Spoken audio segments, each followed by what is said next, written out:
sofre com estresse visual. Descubra. Sentir os olhos ardendo pode ser um dos sintomas mais comuns do estresse visual, mas também podem aparecer outros, caso não se tome as medidas adequadas em tempo hábil para cuidar da visão. A exposição contínua às telas dos dispositivos eletrônicos, aos raios UV do sol e às toxinas do ambiente são as razões pelas quais aumentaram os casos de estresse visual ou astenopia. Esse problema, cada vez mais comum entre a população, caracteriza-se por uma incômoda sensação de cansaço ocular, acompanhada de visão embaçada, dificuldades para manter o foco e, em alguns casos, irritação. Cerca de 80% das pessoas que trabalham diante de computadores sofrem com isso, ou já sofreram ao menos uma vez, e também é comum entre aqueles que forçam a vista em locais mal iluminados. O mais preocupante é que muitos ignoram seus sintomas apesar do incômodo, não procuram um tratamento a tempo. Por isso, é fundamental conhecer como se manifesta desde suas etapas iniciais, logo após identificá-lo, consultar o oftalmologista. Sintomas do estresse visual 1.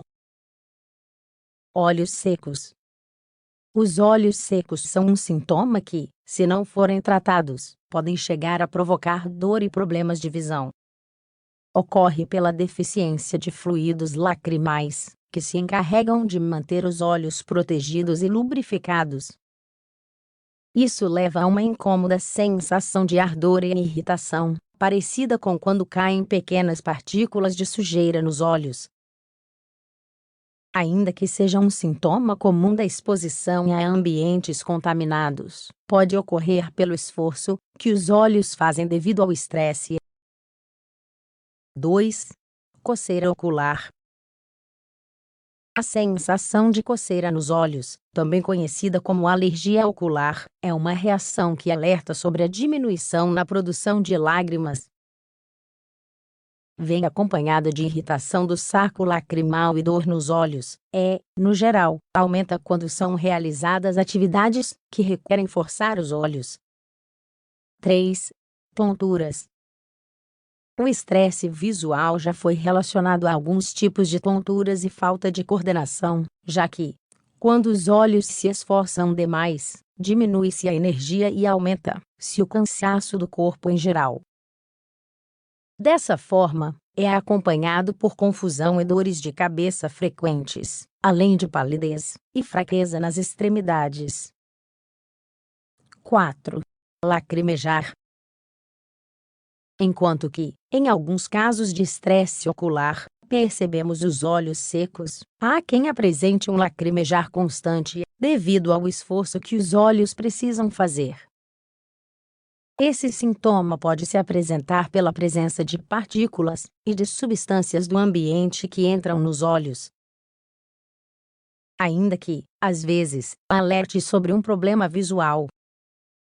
Ao percebê-lo, é necessário consultar um especialista para analisar se sua origem se dá por causa do estresse, do traumatismo ou de uma doença ocular. 5. Dor de cabeça. As dores de cabeça fortes, como as da enxaqueca, podem ser um sinal evidente de estresse e de cansaço ocular. Essa reação se apresenta pela tensão e problemas de circulação que, ainda que não sejam notados, ocorrem por causa do excesso de trabalho. Nesses casos, é fundamental analisar a presença de outros sintomas, já que também pode se originar por muitas outras razões. 6. Hipersensibilidade à luz. Em suma, as pessoas que passam muitas horas diante do computador podem ter episódios recorrentes de hipersensibilidade à luz. Isso por causa do estresse que os olhos sofrem, por causa das luzes que as telas emitem, o que afeta a circulação e sua capacidade de lubrificação. É um transtorno que também é conhecido como fotofobia. Além do estresse, pode alertar sobre um traumatismo da córnea. 7. Conjuntivite. Passar longas horas em frente das telas dos dispositivos eletrônicos aumenta o risco de desenvolver conjuntivite. Esse problema é gerado quando a conjuntiva se inflama, neste caso, pelo excesso de trabalho ao qual os olhos são submetidos. No entanto, cabe esclarecer que a maioria dos casos ocorre pela ação dos vírus, das bactérias e toxinas do ambiente. 8. Visão borrada. A visão embaçada e as dificuldades para ver pequenos detalhes são um sinal preocupante. Não só alertam sobre o estresse visual, como também sobre doenças de refração e cegueira. Dessa forma, logo após sofrê-la, é necessário consultar um especialista, já que é um sinal inicial de doenças visuais que demandam mais cuidado. Na maior parte das vezes, vem acompanhada com dores de cabeça, cansaço e outros sintomas já mencionados. Recomendações finais. A fim de evitar todos os sintomas do estresse visual, é fundamental fazer pausas durante o dia. Ainda mais, se possível, praticar exercícios visuais várias vezes. Além disso, recomenda-se dormir bem, já que o descanso é fundamental para a saúde no geral, principalmente da visão. O ideal é fazer exames e revisões periódicas. Não esqueça que, às vezes, a ocorrência desses problemas pode ser um indício de outras doenças,